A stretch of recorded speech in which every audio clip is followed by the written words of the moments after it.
You're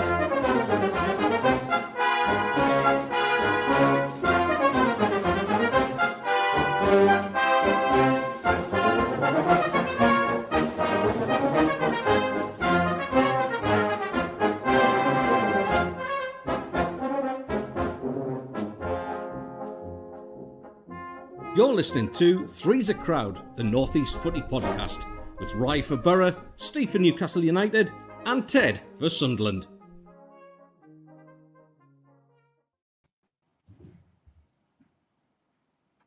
Are you there, Rye? Can you hear me? Just, yeah, thankfully. Great start. Slick, yeah. What's going on? Great camera work. Mate, Ryan live. I can't even see the chat. What's going on, everybody? Welcome to Three's a Crowd, the Northeast Footy Show podcast. It is me, Ryan, live from the holidays down here in a 37-degree Australia, lads. You're lucky I'm not wearing pants or shorts. It's too hot, so that's You're why not the wearing camera them. will stay. No, the camera will stay upside today if we can. Right. Whoa, I almost dropped it. Teddy boy coming in live from Cyprus Legend. How are you, dude? Good to see you. I'm not great, mate. I've got horrendous man flu. Jacob Larson, if you're watching, thank you very much for this. Just because you hate Christmas doesn't mean you have to pass it on to me. I don't think I've sat in front of a computer with this much tissue since Pamela Anderson made a holiday movie. Get in. Thank you, Jacob, for that one. And Mr. Steve Race coming off a fresh tractor. A little bit of a tractor pull last night, mate. What a big win. Good to see you, Steve, as always. Happy holidays. Hope you're well. Same to you, man. Welcome to Three's the Crowd, the Northeast Footy Show podcast. We have got a lot to do. We are on a Sunday getting around everyone's Christmas holidays and breaks.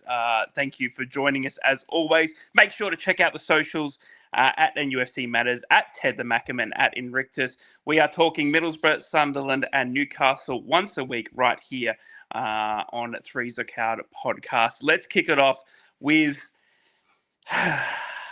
Sunderland getting a massive win yesterday. Can you believe it? Joe Bellingham. He's off to Madrid in just under a fortnight, so we don't need to worry about it too much longer, Borough fans. But look, the Mackhams seemingly finding a way, Teddy boy, each and every week to everyone's surprise, knocking off the Canaries yesterday, which was an incredible win, going 1-0 down to bring it back to 2-1. A goal to Dan Ballard and obviously Bellingham as well. I mean, Regis Lacheese seems to keep finding a way, and he's done it again. Yeah, I'll pick her up on that one. I don't think we should be surprised now. We're now pretty much halfway through the season, and we're still up there. I said from the start we wouldn't be top all season. That's nigh on impossible. It's a very, very competitive division. But you're right in what we're saying. We're grinding these results out, and when you can play not at your best, i.e. the Swansea game away and this game as well, and still come out of that with 6 points, then you've got something to believe in. I thought it was an awful game, especially the first half. I mean, the most interesting thing in the first half was like a Chris Patrick tornado that seemed to go across the pitch. But that was about the most exciting thing. Referee was awful, absolutely awful. 10 yellow cards dished out in that game yesterday. All right, he was consistent. He kept on dishing the card out. I don't know whether that was just cold and he wanted to put his hands in his pockets or something. I don't know, but it changed with the sending off. I think we've got a little more of a grip on the game. It was just, I don't know whether it was the conditions. There was just something not quite clicking in the final third in the first half, and for much of the second half as well. Got the foothold when. It's a great thing to have when you're 1-0 down and think, well, we're still not out of this. And the last two games have now proven that we're 2-0 down at Swansea, 1-0 down yesterday, and there's still a belief among the team that you can come back and grab all 3 points. That's priceless. That so there's a bit of proving it to themselves that it can be done. We've got a very, very tough run of games over the Christmas period. It's by no means done in the slightest, but there's a bit of optimism there now, and when you can beat a good side like Norwich as well, mind you, go down a bit easy. I was quite surprised at that. I thought they would have been a bit more physical than that, but yeah, they were, especially the Borges, the striker. who, to be honest, I think he's probably still stuck in Dan Ballard's pocket. He never got a snip all afternoon. It was a really, really good job on him. Strange team selection. Trey Hume was actually dropped for the start of the game. Luke O'Nien preferred a right back, which raised a few eyebrows. But when you look at the amount of games that's coming up, you've got to rotate that squad a little bit and just keep people fresh. I think there'll be certainly one eye on that January the 1st game against Sheffield United, which, at the Stadium Light, I think that's going to be one that's everybody's going to be rested and fit for. So, listen, great. We motor on. We keep taking 3 points. That gap gets bigger against the Borough. And I firmly believe, I've been looking at the fixtures, I reckon if we are in the top 4 on January the 18th, we'll get promoted. I'm big going call to the from wall you, and say Ted, that. boy. Wow, that is a big call coming out of the Mackham's mouth. I mean, the big thing for me, obviously, and we've spoken about it every week, I believe, for the last couple of weeks, about the likes of Bellingham, and the likes of, just the young stars, obviously Chris Rigg as well at Sunderland. I mean, do you feel at all at ease knowing that Sunderland could be heading into the January window with in a better position to be able to well done, neighbours. Sorry, thank you. Cheers for the caravan purchase as well. We're loving it. Would you feel going in as a Sunderland fan, or should they feel, Teddy boy, at all more secure, knowing that Bellingham and Rigg and that might buy into? Oh, hang on, we've got a bit of a chance here to have a bit of a push. Yeah, 100%. Bearing in mind that Rigg's only 17, Job's only 18. They've got a lot of development to go before they even have to think about a move. If they let's get to the end of this season, if we do get promoted, then what better way for them to get more development than is to have a pop in the Premier League and try their best. And somebody like Labrise, who's gone on record as saying that his whole thing is developing young players. And clearly, at this moment in time, something's working with that. Job's been exceptionally. He tired a little bit against Swansea. He was a little bit sloppy, but I think also Dan Ballard was partly to blame for that. But he's a young kid, and their development compared to this time last year has just come on leaps and bounds. Riggy now is playing like an experienced pro at the age of 17. So yeah, we do take a lot of comfort out of the fact that the club's headed in the right direction. This time last year, when obviously Michael Beale was in charge, you're thinking, well, we're just going to lose all the prize assets. Any assets that we've got are going to end up going. But it's the hope that kills you. I've been following this lot for 46 years plus now, and they never fail to amaze me with how much they'll let you down and build your hopes up. But forever the optimist. This time it could be different.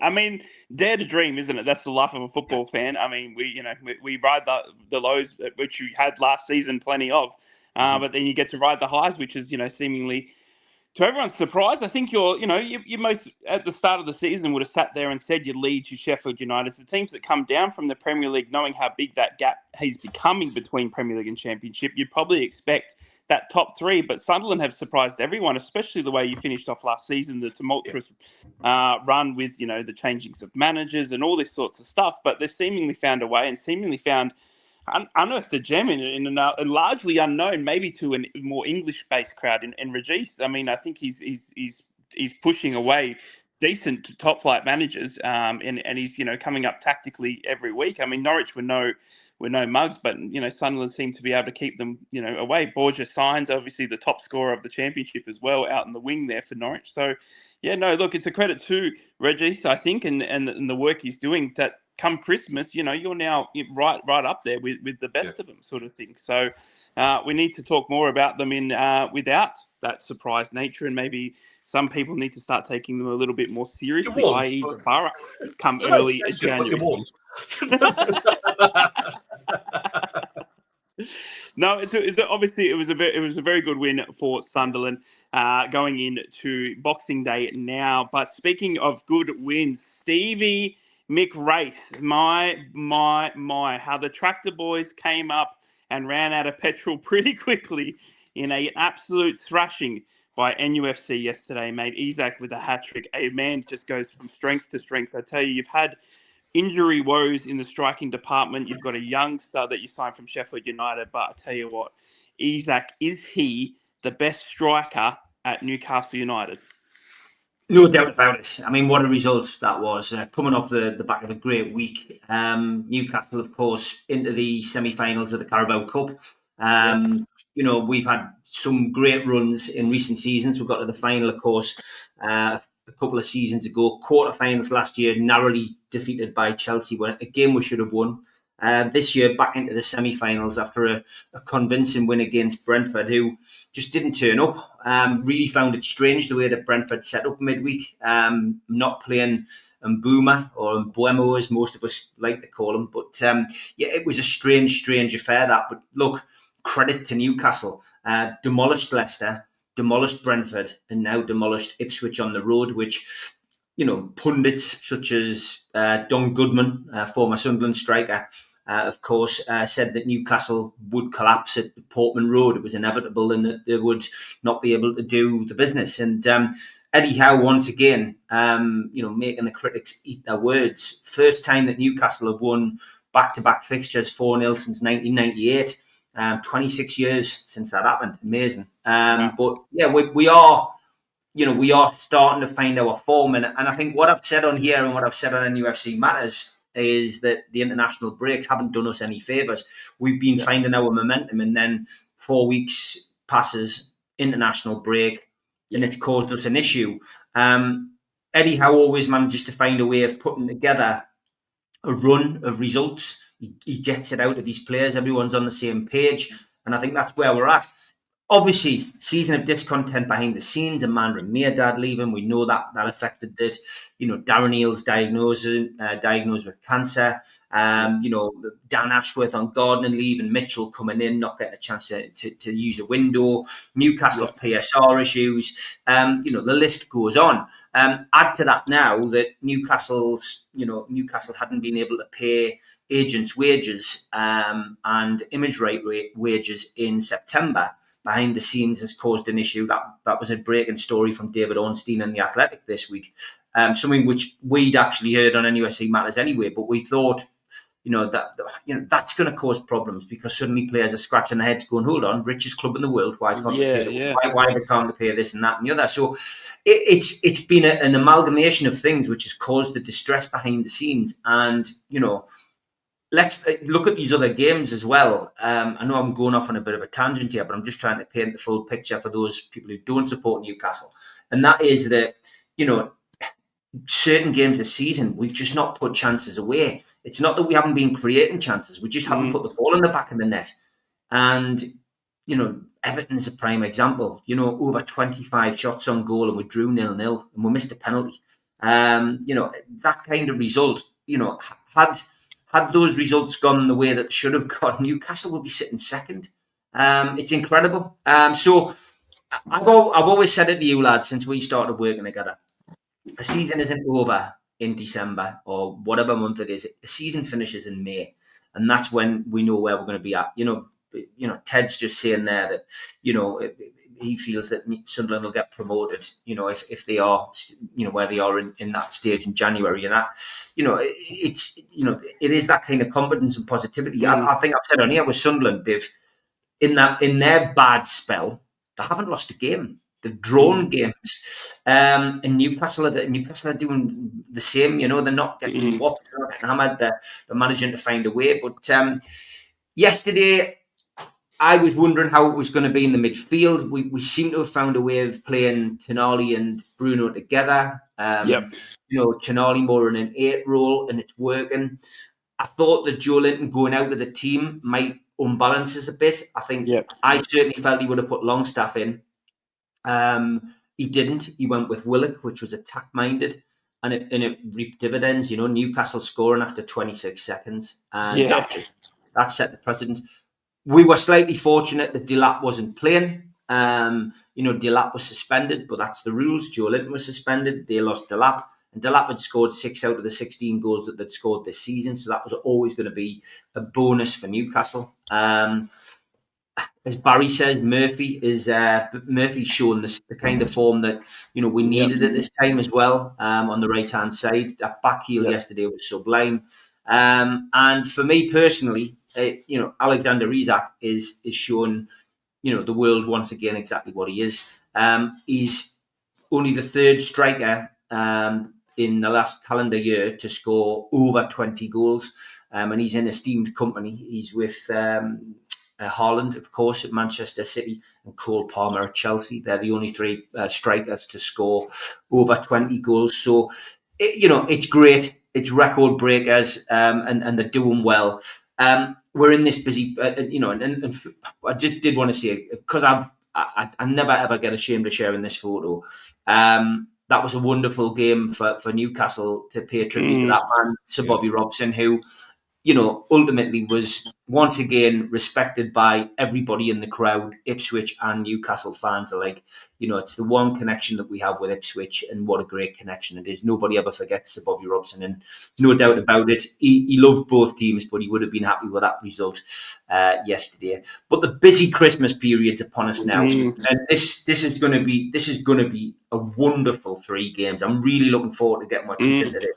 Aston Villa on Boxing Day, followed by 2 away fixtures at 2 teams that really, if we're going to be in the top 4 this season, we've got to beat them, Spurs and Manchester United. What a Christmas set of fixtures that is. We've given ourselves a chance. Semi-finals of the Cup, Newcastle United into 7th place in the Premier League, scoring goals for fun, keeping clean sheets. It's been the perfect Christmas present, yesterday's result for Newcastle fans.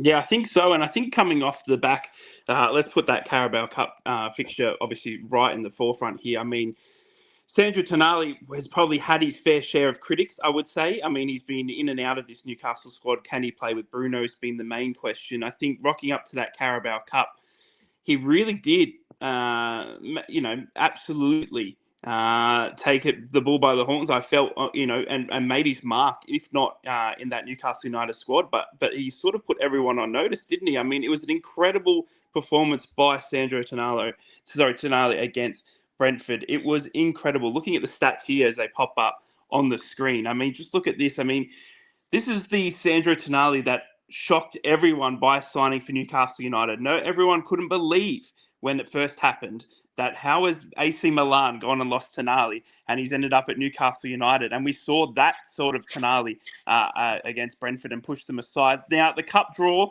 obviously, is never fair to North East football teams. I mean, Ted, you had a shocking draw last season, I believe, gave away your bar at some point. I mean, Middlesbrough getting Chelsea, and obviously that's when we got knocked out. But it doesn't get any easier for Newcastle. Now going on to Arsenal, who are quite rumoured. It's obviously the away game first, Steve, followed by the follow-up at Newcastle United. I love that one. I guess, Steve, what was your first reaction when the ball got drawn that it was Arsenal away first up? And secondly, is there a feeling of confidence going in against Arsenal? Listen, it's a great draw. Anybody you get in the semi-finals, is going to be tough. I did laugh at that because, and the reason I showed that we discussed that this week. It's not a home draw, for God's sake. We're away first. It's a 2-legged tie. It's unique, isn't it? Because there's a huge gap between the first leg and the second leg. And the way that they've done bookings this season, as well as that, your bookings only count for the Carabao Cup. So Newcastle go into the first leg away at Arsenal without Bruno and Fabian Shaw, which is going to be tough for Newcastle. But it doesn't take place till January. Sven Botman may well have made his reappearance by then. So it'll be interesting how Newcastle set up, what they do, what they choose to do. But essentially, we need to go to Arsenal and get a draw or a narrow defeat, and a win would be great. But if we can come away with something positive and bring them back to St James's Park, I think Newcastle will win that. But it's anybody but Liverpool for me. I would have took Spurs, Arsenal, just not Liverpool. Because at the moment, I think that's probably the toughest tie at the moment. But if you get that final falls in between Champions League coming back It can, it could be anybody's. If we can get through to the final, it can be anybody's. But yeah, I'm not bothered about the draw. You've got to beat the best. And if we've got any desires on winning a trophy, we've got to beat the best teams. So yeah, bring it on. Looking forward to it, mate. And Tonali's been superb. I mean, I put those stats up before. Yeah, amazing, an amazing that was. An amazing performance against Brentford, but also played well against yesterday. And him and Bruno have found that little bit of magic in between, in between themselves, and Howe's found a way of playing them together, which is great news. I think I posed this question to Ted, obviously with Bellingham and Rig and stuff like that. I mean, the rumours seem to continue to fly around Isak in particular, obviously. With Newcastle's chances now heading into potentially a Carabao Cup final, silverware on the line, Newcastle in a prominent position now after getting rid of probably 2 players in the summer transfer window where they didn't have to, just to get within FFP. Probably no pressure to sell, you would think. I mean, Isak, arguably one of the best strikers going around at the moment. There's going to be no short of a suitor for him. Do you think Newcastle have an easier time hanging onto Isak now, if there was any sort of thing going into January? Just paper talk, mate. Just paper talk. Yep. And as are the links with Newcastle's, incomings. Barry Hogan's in the chat. He knocks together a list for me every transfer window. Newcastle have been linked with 82 players so far in about 3 weeks, which is ludicrous, And Eddie Howe's telling everybody that we're probably not going to sign anybody. But yeah, this Alexander Isak to Arsenal thing has been dreamt up by the Arsenal fans, and Bruno to Man City has been dreamt up by the Man City fans. I think what I will say on that though is that we all have to be realistic, whether we support Newcastle, Borough or Sunderland, and that is that, players come and go. We're all, us three are old enough and wise enough to know that, and I'm sure most of our viewers are, I think I'll speak for Newcastle, fans in general. My view of what most Newcastle fans do, and we tend to put fans on pedestals.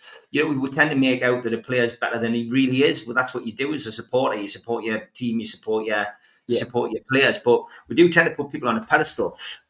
We've changed our Newcastle fans, and we've got to change. It's slightly a PSR issue, but it's also becoming a bigger club. If we're going to become a bigger club and challenge year in, year out for the Premier League and for trophies, we've got to accept now that we've got to sell players to get better. So Bruno is magic, and he does wear a magic hat, and he is a cult player at Newcastle, but we've got to accept that Bruno's getting older, and it may come a time when we can't turn the money down. We might have to sell Bruno, and it will help our PSR, but that doesn't mean that the Saudis and the Rubens are going to be putting that money in their back pocket and putting it into other things. They're going to spend it again. It'll help our PSR, and we'll go on and spend that to the next Bruno. So, from our perspective, that's what Newcastle fans, we've got to accept that that's going to be part and parcel of it. And we never saw him into play, so there was no emotional connection. We're watching Anderson blossom at Forest, but we look at it and go, that was acceptable. He was a local player. We trebled our amortization, and it worked out for us, It got us out of that hole. We haven't been fined. We haven't breached the rules. But we're going to eventually do that with a bigger player. Will it be Alexander Isak? Will it be Bruno? Not in this transfer window. Will that happen in the summer? Possibly will with a bigger player. But I think with Eddie Howe at the helm, which I think he will be at the end of the season, going into the next transfer window, I think they'll want to keep Gordon, Isak and Bruno and Tonali and build the team around them. So any paper talk, anybody linking those players to other clubs, it's a compliment. It shows that we've got some class players, but Newcastle are building a team. They're not selling a team. And hopefully, we can have some incomings in January, some outgoings. Miguel Almiron potentially, Martin Dubravka maybe, Callum Wilson in the summer is going to go, of course. So if we can get rid of some of these players, that will help. Local players as well. Any local players, you triple your income on a local player, an academy player. So got to be looking at doing that, I think. And Yeah. Sunderland suffering the same at the moment. Middlesbrough do as well. Bellingham and Rigg constantly linked with Newcastle. You've made the comment about Bellingham and Madrid and Dortmund and all of this, but again, it's a compliment to those players. I don't think those players will want to leave Sunderland. I think they'll want to see the job through because Lebris has come in and got have done really well. Yeah. No, it's going to be interesting. We're shy of just over a week now going into that January transfer window, and I think it's going to be one that is very interesting for all three clubs. Obviously, Newcastle with that Carabao Cup tie. Can they entice a player or two in there with their PSR? Sunderland right up at the end of the championship. Can they bolster their squad? They've had a few injuries there, Teddy boy, so you might be able to dip in there and sell the ambition of Premier League glory to a few players there, if you've got the money to spend. And Borough constantly fighting off rumours even this week for their agent saying, Emmanuel Latte-Lass saying, of course, he's a striker that's in form, look, he's going to have suitors if he wants. We're not going searching. But look, there's also talk of a Ben Doak recall for Liverpool. I mean, these rumours don't seem to go away for Middlesbrough either. We've got Troll of the Week coming right up very soon, shortly. Stick around very soon. We're going to cover Borough now, though. Unfortunately, Borough fans, it wasn't the prettiest of game against Wayne Rooney and his merry men yesterday. Unfortunately, Middlesbrough coming away with a lucky 3-3 draw down in the longest trip you could make as a Middlesbrough fan, down all the way to Plymouth to take on Wayne Rooney. Michael Carrick, Wayne Rooney, good friends, obviously tuning against each other and trying to get one over each other. It was a horrible night, or horrible afternoon, I should say, at Plymouth. The weather was shocking, but Plymouth going up early doors against the Borough, Middlesbrough being able to bring it back, and it would be the tail of the tape. Plymouth then plugging one, Middlesbrough plugging them back, and then doing it 3 times each to end up in an ugly 3-3 draw for Middlesbrough. I say ugly, and I say this because Middlesbrough, where we're at, we expected to do a lot better than that. Plymouth, bottom of the table, Wayne Rooney in a lot of trouble. And to score 3 goals against us when we're sitting in 6 is at some point we've got to question, how the defence is looking for Middlesbrough. We've had, and I've said this many a time right here on this very podcast, that Middlesbrough's defensive woes have been overshadowed by the amount of goals we've been scoring this season. We've been blowing teams away in Luton, in Oxford, but we haven't kept a clean sheet. The first clean sheet we kept was against Millwall last week in a 1-0 victory. But obviously, last night we weren't able to keep another clean sheet, back that up. We let 3 goals in. And if we want to be up there with the likes now of Sunderland, as much as that hurts us to say, the likes of Sheffield United and the co, we need to shore up our defence. Now, questions going into January. Neto Borges, our left-back Brazilian Borough fans, is he up for the fight? Is he the left-back that we need? Anthony Dyke still obviously fighting it out. Luke Ayling got injured in that Millwall game last week, so where does our right-back situation sit? We haven't seen the likes of Darragh Lenihan. Edmondson on loan from Ipswich has been the only centre-back to have played every game this season. I mean, since coming in on loan. So for me, there's starting to be some cracks. Not cracks, but more questions, Borough fans, around that defensive sort of side of things that I want to look for answers now coming into January. Riley McGree, my Aussie lover from another mother, unfortunately had a bit of a shocker yesterday. Got a lot of questions and comments about that. I was watching the game, obviously in my caravan. Wasn't able to wake the neighbours or wake anyone up. Wasn't able to get the caravan rocking. It was definitely a rock show though for the Plymouth trip. I mean, Ted, you were at something different. You're not shy of a few goals down at Wayne Rooney's merry men either. I mean, you were saying obviously in the WhatsApp, mate, 7 goals between us now for Plymouth. I mean, Plymouth seemingly, when it comes to the Northeast team, seems to give us troubles, but obviously they're still bottom of the table. Wayne Rooney's gone and brought in Mike Phelan. Obviously, those would know that name from Man United days. It's a Man United affair now down at Plymouth. Michael Carrick not shy to knowing Wayne Rooney or Mike Phelan there now. Finding 3 goals against Middlesbrough. Look, some people might say it's a shock, but I think if you're close looking into Middlesbrough at the moment, the defence is leaking a few, mate, and it seems to be week in, week out. Yeah, there's 2 trains of thought here. Plymouth are a better side than what they are playing right now.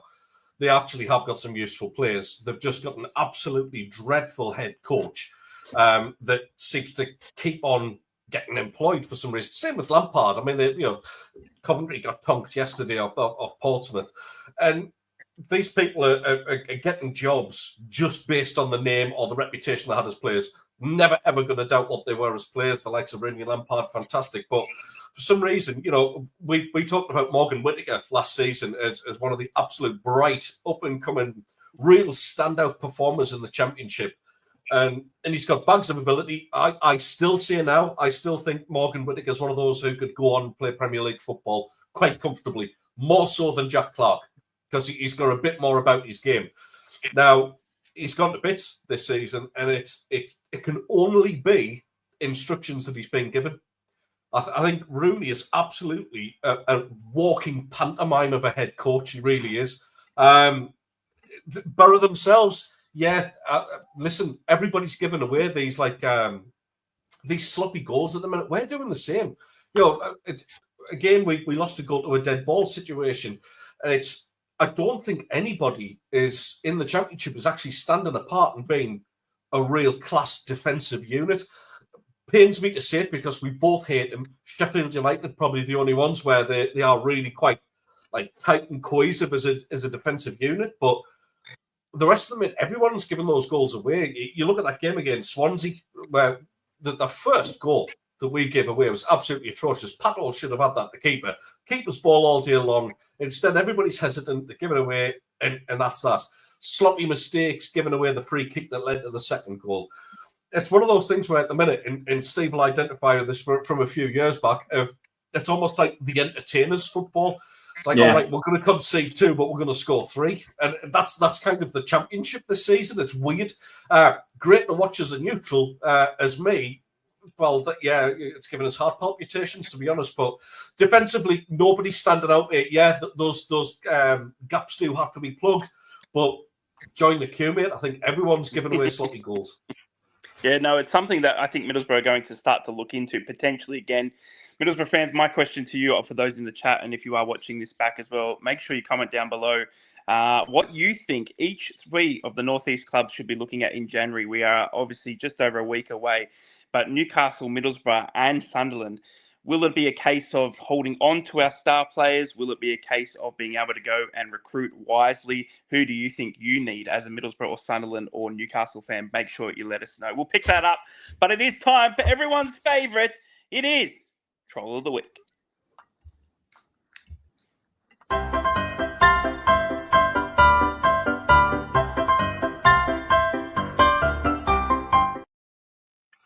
Yes, some good submissions and some good ones that I found lurking away on the internet. Barton Rovers, this was a good one, which I had found a while back. Deadline day signing news, not to be outdone by the big boys. We spent $6.99 at home base on a new rake.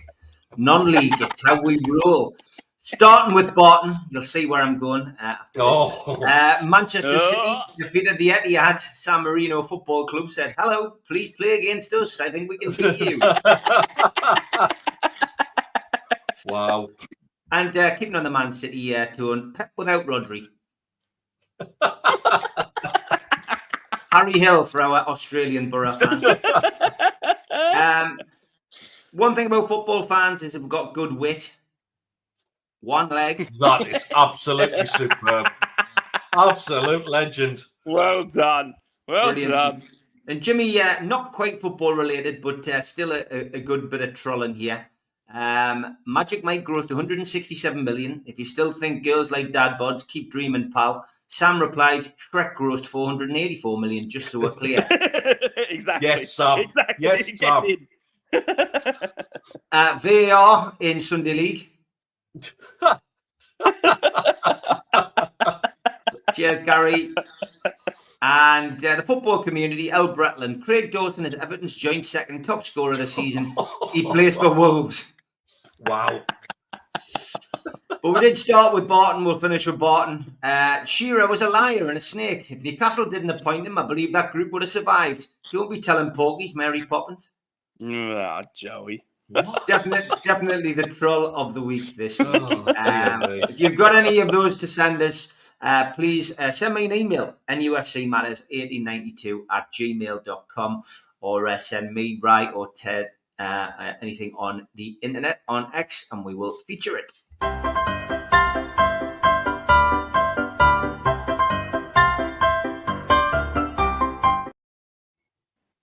Welcome back to Three's a Crowd, the Northeast Footy Show podcast. It's great to be here with each and every one of you. We thank you for choosing to hang with us on your Sunday morning. It's been a big weekend of football. There is plenty of football to come over this festive period.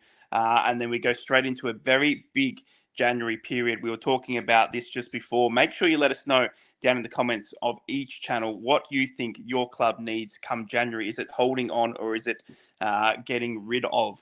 For Middlesbrough, obviously, there's talks this week around Latte Lath, Louis Barry potentially coming from Aston Villa. Will they, won't they? I think is going to be the talk of the town. One thing I wanted to talk to my compatriot Championship Mackem about was the talk of EFL coming to the Championship nigh soon, Teddy boy. It was talked about this week and rumoured that the EFL could be looking into VAR very, very shortly. Now, it would be a cheap version of VAR coming to the Championship, so that the lower league, lower costing clubs don't have to pay for the big video assistant, setup, whatever it may be. Obviously, the likes of Sunderland and Middlesbrough would have no trouble fielding the proper VAR setup, but for the lower league teams that maybe get those shock promotions, whatever it may be. Apparently, the cost of setting up VAR was deemed too expensive, so they've come up with a model here, Ted, of what they think might work, a 50% off, if you will, VAR discount or something like that they're looking at putting into the EFL or the Championship very, very soon. The Astro VAR, exactly. The discounted one, the one they left out the back. Look, I'll start with you, Teddy boy. For me, it's a worry, because if I'm going as an EFL fan in VAR, I want the proper thing. I mean, we and the Championship all destined and all play as best as we can to get back into the Premier League. So why not play with the Premier League version of VAR if we're looking at that? Now, to have an abbreviated, a 50% off, a cheaper version of VAR. VAR, as I just said, yeah. I mean, it just seems a little bit, a little bit funny to me there, Teddy boy, that we would take a cheaper version, if you will. How it will work, we don't know. Would it be just the actual, the actual video replay? Would the line, would there be someone in the box on game day? We just don't know. And it's obviously early doors, but it sent a few warning signs to me that the EFL are looking into this, Teddy boy. And as I said, I keep saying a cheaper version. I mean, your initial thoughts and reaction to this, mate, as a fellow Championship struggler? No. Easy done. Yep. I've had a flashback. I can't think of anything worse. I really can't. Just an awful idea altogether. Do you know what I enjoyed most about the cup games in this last week? The fact there was no VAR. No VAR. And yeah, there was a bit of a questionable one that Arsenal got in their favour against Palace. And I thought, yeah, I remember that, and I like how that feels. This game's, I mean, I think the goal yesterday that Job scored could have been maybe just a very, very fraction. It's one of those where it's probably his sleeve that's offside, but VAR would have completely ruined the emotion of that goal and kind of dragged it out for. Yeah, I'll just tell the truth, Barry. It's got to the stage now where I just don't want to see it at all. I don't want to see it in the Premier League. I don't want to see it in cup games. I don't want to see it in the Championship or the EFL. No matter how they dress it down, no matter what sort of cheap plastic version that they give us, I don't want it. Because I just feel like sort of the EFL is kind of the last bastion of football. It's kind of been untouched by things like that. Yeah, we'll still get the goal line technology instead of the beeper that goes off for the referee. That's fine. I'll take that. But come on, you don't want to see that ruining the likes of Yeovil games and things like that, and people taking 6 minutes to decide when it's just not in the spirit of football at all. Not in the spirit of football in the slightest. So as far as I'm concerned, they can go and whistle. Like I don't want it in the EFL. even if we get promoted to the Premier League, huge if, I would hate to think it was there as well. I've just got no time for it whatsoever. I mean, Steve, I know you've had your ups and downs with VAR yourself, but yeah, can you see it? Even a cheap ass version that they're talking about rolling out into the Championship, can you see it working? I just don't think really it's fair that that one league has it and other leagues don't. I just think if it's a technology that you're bringing into football, then you bring it into football per se. And I know they're going to say, well, financially you can't do that for the Championship divisions, 1 and 2, but why not? I think it's ludicrous when you're playing cup games and then suddenly you're playing no VAR, because what it's done is it's made referees lazy, and some referees lazy, some referees reliant on VAR. That's the problem.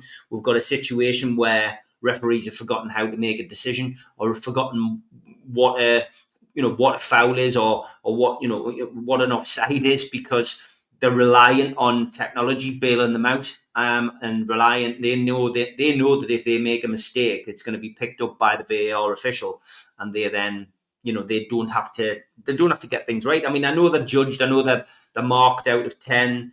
And on every aspect of the game by the referee assessors, but you get where I'm coming from. I just think it's changed. It's changed how referees ref the game, and I don't think that's a positive at all. I just don't think it's positive. But if they're going to bring it into the Championship, it needs to be the same as the Premier League, because ultimately the Championship is the next step into the Premier League. So it needs to be the same. I don't think a cheap version or a cheaper version is the right way. Definitely not. Yeah, no, look, I completely agree. I do apologise. I've got dodgy connection here in Caravan Land.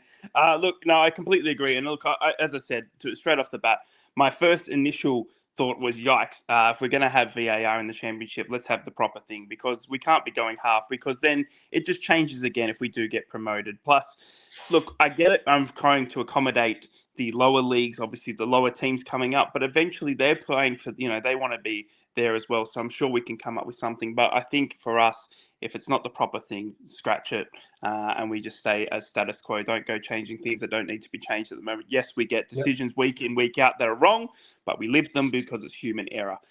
We don't want a cheaper version of technology to try and remove that human error and then find that the cheaper version is creating more errors or doing more harm than good. Lads, festivities are upon us. It is Christmas time once again. Can you believe it? We've stuck together another year. We've known each other for between Christmas to Christmas now. We haven't run away from each other as best as we've tried. Steve, your absolute wondrous year of poems, mate. What a goal you set out to do. It is been incredible. We've been a part of that right from the get-go of a poem. It's been incredible to be that. And Teddy Boy, for those that know of us before Three's a Crowd, we used to be together on the Dark Times on the radio. I was talking about that late night adult show that we used to be on, but we can't talk about that. The one before that, in between that, we had an absolute sensational little letter, if you will, a Christmas letter from Teddy Boy last year. It brought a tear to the eye. Not that you could see it, but you there wasn't a dry seat in the house. It wasn't a dry seat in the house. It was Christmas cake worthy, mate. It was a special moment and one that we love. And I believe you've gone and not only done it again, but I believe it's going to be even better this year, because I'm expecting big things. Teddy, the floor is yours, mate. Oh, well, thanks for building that one up. Yes, it's Poetry Corner. Sorry I didn't organise any music for this, but here we go. We've reached episode 17, and it's the wintry festive season. And if Yuletide isn't your thing, then don't worry. And here's your cheerful reasons. We've got Rye the Smoggy, my Championship bro. His watch-alongs are quite insane. Guaranteed to pick you up like Jesus. His following grows every game. But more than that, he's our mate, and we love him like a Christmas ham. And even when he's loud and singing badly, we'll never replace him with Bam. Always good value. He'll give you a laugh if Borough are playing well or crap. Just one thing, Copper. Watch your step. Please, Rye. Mind the gap. Then there's globe-trotting Steve, our resident magpie, who says the treble is still on. When he's not on this show, he's rehearsing for roles or mixing with the stars present and gone. His stats are superb, he knows his stuff, and for a Geordie, I really think he's all right. But he traded all in for some chocolates and gin, courtesy of hospitality at the Stadium of Light. As far as mates go, I couldn't wish for better, although we live far apart. Now let's crack open a Christmas tinny and enjoy our festive show. And why not get fistas apart? Then there's you, the hundreds that watch. These three idiots speak about their clubs with love.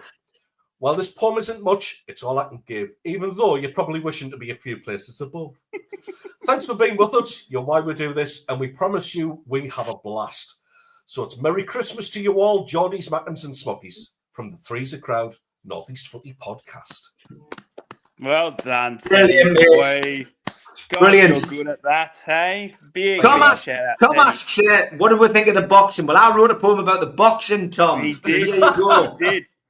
Training done, talking to, time for the fighters to entertain you. These giants clash for second time, two reputations on the line. Hands held high, punches thrown, the crowd reacts with screams and groans. Fight goes the distance, scorecards are in, one hand is raised. Did the right man win? Definitely not for me. Should have been a trilogy. I'm going to watch it back. I've only watched it once. I've watched it live. I think Fury won the fight by 2 rounds. A worst case, that fight was a draw. And for him not to be given any of those rounds, the last 6 rounds, is rubbish. Absolute rubbish. But I will say, Alexander Usyk, what a champion. What a champion. I got a lot of respect for him as a fighter. I'm sure Tyson Fury has. And what a champion. What a legacy as well. Undisputed at 2 different weight divisions, cruiserweight and heavyweight. Doesn't get much better. But we've witnessed history. And credit to both lads. 2 heavyweights fighting 24 rounds in 1 calendar year against each other. That's incredible. That's history. At that level. At that level, that is history. And no matter what you think of Tyson Fury, he's reignited the sport of boxing in the right way for the positives. And when you turn it round from what he was, because he was a bit of a loudmouth and, etc., but that's how he became noticed. He's changed. And the guy's a hell of an ambassador for mental health. If there's anybody who can talk about mental health in sport, it's him.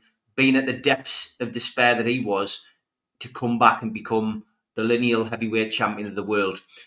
That's his legacy. And if he decides not to fight again, he should be given that, given that kind of legacy. And I hope he gets some kind of recognition, because he deserves it. He really does. He's a great ambassador, and he is a great character, Ian, you're right. But that's it. That's my views on the boxing.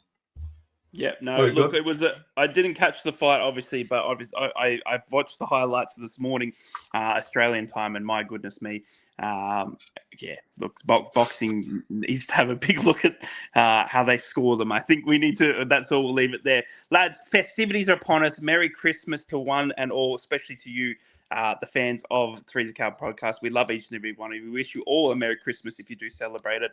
We have got Boxing Day football very, very soon. A big fixture for anyone, especially across England, going and celebrating on Boxing Day. In Australia, we have the Boxing Day Test cricket starting. It's a tradition that we have that down here in the hot summer, but in England and, of course, in Rise Merry Caravan, it'll be Boxing Day football for the best. Steve, obviously heading over to you, mate. We will be live hopefully next weekend as well. So stay tuned on Saturday, the 28th. We'll have a look back at the Boxing Day fixtures, but let's have a quick look ahead. I've got this for you, right? Oh, I've got this for you, right? as well, yes. I've got you this, yeah. You've got $100, £100, 100 kangaroo pieces, whatever you're using. Dingo dollars. Dingo dollars, yeah. Three bands in your ultimate classic rock tour. I'll start off. I'm going to go the Beatles to start with, especially after going to see Paul McCartney this week. He was absolutely brilliant. I'm blessed to say that I saw Paul McCartney and Ringo Starr play together. I never thought I'd see that opportunity. I'm going to also pick a band that I didn't get to see in my lifetime, which was The Doors. I would certainly go to see The Doors with the Beatles. I think that would be a sublime experience. And my third band probably would surprise people, and may well get the opportunity, because obviously they've set up their own socials this year, and a lot of people suggesting that they might reunite the ones who are still with us anyway, and that's Fleetwood Mac. I would go to see Fleetwood Mac as well. So that would be my three, but in the order would be the Beatles, The Doors, and Fleetwood Mac. That's mine. What about you, Ted? Oh, Queen, top of the list, 100%. Absolutely love Queen. Freddie Mercury for me, hands down, was absolutely just the greatest frontman of all time for me, certainly in a live situation. Okay, so Queen, yeah, definitely. Akka Ducker, I'd have to go and see Akka Ducker. I love AC/DC. So what does that leave me with? That leaves me with 20. Oh, no, this is a really tough one, because I love Metallica, but I think because I'm greedy and I'm just saving me money there a little bit, I'd split the other 20 quid and I'd have Ozzy and Fleetwood Mac. Oh, That's a lineup. That's a that is a festival. lineup. Yeah, Yeah. that is a lineup. Wow, It that is is a good festival. What about you, Ray? Well, look, I'm going to have to spend a big $40 straight and foremost on the Eagles. I mean, how can you not? I mean, Eagles, absolutely just my type of music on a Sunday afternoon, Sunday sesh with a cold iced beer. Can we say that? I'm going to say it. Obviously the Eagles playing is one of the best. But how can I not, as an Australian, claiming one of our own, Akka Ducker, AC/DC? I mean, we claim them, and it's one of, they've got many Australian anthem, many Australian pub crawl would be amiss without an AC/DC track. So that gives me, I believe, what's that? 40, 60, 70, 80. I've got $30 left. Let's go a cheeky 20 on Guns N' Roses. How can you not with Guns N' Roses, baby? I mean, Guns N' Roses. I've got 10 left, so I'll chuck ZZ Top into the mix as well. Oh, he's got ZZ Top. Well, I'm going to have to join you right there, Steve. It's you and me as we get backstage passes to ZZ Top. I cannot go past ZZ Top. I love me some ZZ Top. So, look, that's going to be me. It's the Eagles, AC/DC, Guns N' Roses, and a backstage pass with Steve Wraith, who's the promoter of ZZ Top. I actually saw AC/DC this year, so that's why I didn't pick them. That's for anybody thinking why didn't he pick them? But yeah, AC/DC were brilliant this year as well. So I mean, my gigs this year have been immense. I've seen Eric Clapton, Paul McCartney, and Ringo Starr, AC/DC, and I've been to see Bruce again 3 times, and Stevie Nicks. So what an amazing year for gigs. I've booked up for ELO already next year at Hyde Park, and I've booked up to see Bruce again. He's seeing Bruce again. Wowie. That'll be 6 times in two years, so I'm off to see him. Hopefully a little drier this time out, mate. Hopefully it's a little bit more drier than last time. And I've got another one for you lads as well. Tufnell says, can I just have the £100? Someone asked me on social media this week, what is the right way to cut toast, lads? Oh my gosh. It's 1 for me. Right. Well, I'll tell you what it isn't. It's not 2 or 3. I don't know what kind of psychopath does number 3. What is exactly. That? I don't know what that is. Honestly, if anybody is making you toast that looks like that, get out, because that's not a healthy relationship. Number 2. That's dangerous. You are in danger. Number 1. Number 2, 100%. when you've flipped it round the absolute wrong way and then gone it in the halfway again. I mean, what have you done there? I mean, you've like, if you serve that up to me, you're a psychopath. You belong in a men's class. It's 1 and 1 only. Number 2 for a jam sandwich. I get that. I kind of get it. That's the jam sandwich. But if you do, because you get more jam on it. Is that what it is? What sort of sicko does number 3, man? Tufnell coming in with the uncut. He's just thrown in number 4. Steve, what did you end up going with? I don't cut me toast. He doesn't cut it. I don't cut me toast. I just like to have it. I just like to have it whole. I like to have the whole thing in my hand. I don't know. I can understand why people cut it, but yeah, I mean, I just like to have the whole thing in my hands. So there we go. But Yeah, that's any fair enough. more of them, send them in because they're always good crack. There's always Stuff we find out about each other, lads. Well, yeah. Sadly, some of us can't join you for a morning curry, so we got to find out somehow. Look, we got to talk festive football now as we close in on a Merry Christmas. We're gonna have a quick look ahead at the games before we wrap it up here on Three's a Crowd for one more week just before Christmas as well. Teddy boy, I'm going to throw straight to you, mate. Boxing Day football at its finest. Sunderland on a high after the Norwich win. It's a short turnaround for every club after playing yesterday. Thursday football, obviously, falling for Boxing Day. But again, for me, it's a fixture that I love and look forward to. You always look forward. It's a sellout for us in the away game. But obviously, Sunderland looking to wrap, right into January, mate, on a pretty big coattail. Yeah, there's well over 7,000 travelling down to Ewood Park to take on Blackburn. The Tufnell's answer there is just absolutely crippled me. That is, you know what? He's nailed it. The internet's won. Tufnell's won the internet. Yeah. That is class, absolutely. Sorry, anyway, I got distracted by that. That's a quarter of a comment. Over 7,000 travelling to Ewood Park. It's a tough game. Blackburn are kind of starting to pull themselves together a little bit. I think because of the little bits of rotation that Regis has been like sort of experimenting with, resting Trey Hume, for instance, at right back, starting Luke O'Nien. I think we will start and see a preferred 11 from Regis over this period with just one or two minor changes. It looks to me like all things are pointing to he's building up towards his full 11 squad, his preferred 11. A few people back from injuries as well, so we should be good by then. I could actually see us putting on a bit of a good display. We haven't won at Blackburn for a long, long time, as far as I can remember. We're probably due one. Just like we were due a win down at Swansea as well. Mate, I can't see past us winning at this moment in time. I don't think it'll be a clear game by any means, but I can see us sneaking a 1-0 away from Ewood Park without a doubt. Yeah, look, it's going to be a tough game. Obviously, Eustace is absolutely got Blackburn playing out of their skin. Everyone was shocked when he was obviously let go at Birmingham. We all know how that worked out in the end. But obviously, look, Sunderland playing well. It's going to be a good one. Honestly, it's one of those ones that I'm actually looking forward to watching, especially, look, if Middlesbrough have a nightmare. But, Steve, obviously, Boxing Day football, mate, one that you look toward to. I want to know two from you, mate. One, are you going to Boxing Day football? Is it on the Steve Wraith calendar?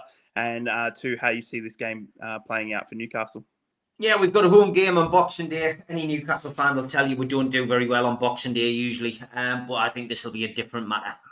Aston Villa are the visitors. They beat Man City, but who doesn't, yesterday. And for me, Aston Villa's there for the taking at St James's Park. I think it'll be a shellacking. I think Newcastle will go absolutely goal crazy. They've got their form, they're finding their feet. I think they'll catch them with an early goal, and I think Villa will collapse. Villa are not the Villa that they were last season. They are suffering psychologically. Julio Jordi has tried to say that he cannot see them finishing above Newcastle again. That's a weak attempt at trying to unbalance Newcastle. I just think Newcastle will be too good for Aston Villa. The big games after that against Spurs and Man United will tell us where we're going to be at the end of the season. But yeah, I'm going for a 4-0 win against Aston Villa. I think Newcastle will hit 3 4-0 wins in a row. And Newcastle will make it a very happy Christmas for Newcastle fans. You take that as a Christmas present, isn't any day of the week. Middlesbrough will be at home to Sheffield Wednesday. Danny Roseman coming to the Riverside for Boxing Day football. Look, it's going to be a big one, Borough fans. For me, it's something that I'm looking forward to because Middlesbrough really need to shore up the shop. We need to start defensively performing. And I think against Sheffield Wednesday, that seemed to be misfiring every now and then. It's going to be a very good test. I think, Sheffield Wednesday are no mugs. We've seen them get some good results. They've got a good young manager in Danny Rowe. It's going to be a test of tactics as well. Michael Carrick coming in against them as well. But a 3-3 victory against Plymouth has I guess, I mean, it's felt like a loss in Middlesbrough standards, I would say, because, you know, we would think we would be going in to this festive period, if not January, in a stronger position, in a stronger, you know, especially when we got past Leeds, we got past Burnley. You know, we lose the Leeds game, but we took, you know, even honours from Burnley. But then to, you know, 3-0, you would put Plymouth down as a winner, and now you're putting Sheffield Wednesday down as a winner. But anything can happen in the championship. But it's going to be a full fun-filled day at the Riverside Stadium. The food bank is in full force as well for those that don't know. Out the front of the Riverside Stadium, you can donate food for those in need this time of year, which is absolutely incredible gesture as well. So obviously it's a tough time for those. You know, we are full graced with loved ones, and you know, and we feel lucky. But there are those that are less fortunate. So if you can give at this time of year, of course, please try and help out. But it is the time to wrap things up here in the last show before Christmas. We wish you all a very, very Merry Christmas from Three's a Crowd. We hope you have a fantastic day. You get everything under your tree, including Riley McGree, if that's what you asked for. I don't know who would. And I hope you all have a fantastic day, followed by Boxing Day football. And we will be back next weekend to unwrap all of the festive football that we have covered, and to join you once again for the last time of 2024. Can you believe it, lads? Hey, we're all getting old. Yeah. Well, happy Christmas. Happy Christmas to everybody. Thanks to Rob Mitchell as well for sending me. He knows I like me music. He sent us over this. Cliff Sings The Prodigy. Looking forward to getting me ears wrapped around this, mate. Includes Breed, Firestarter, Voodoo People, and Smack My Bitch Up. I'm looking forward to that, Rob. Thanks very much. Just what anyone wants. Merry Christmas, everybody. Have a fantastic day. We'll see you next weekend for Three's Merry Christmas. Three's a Crowd podcast will return. That's not a threat, it's a promise.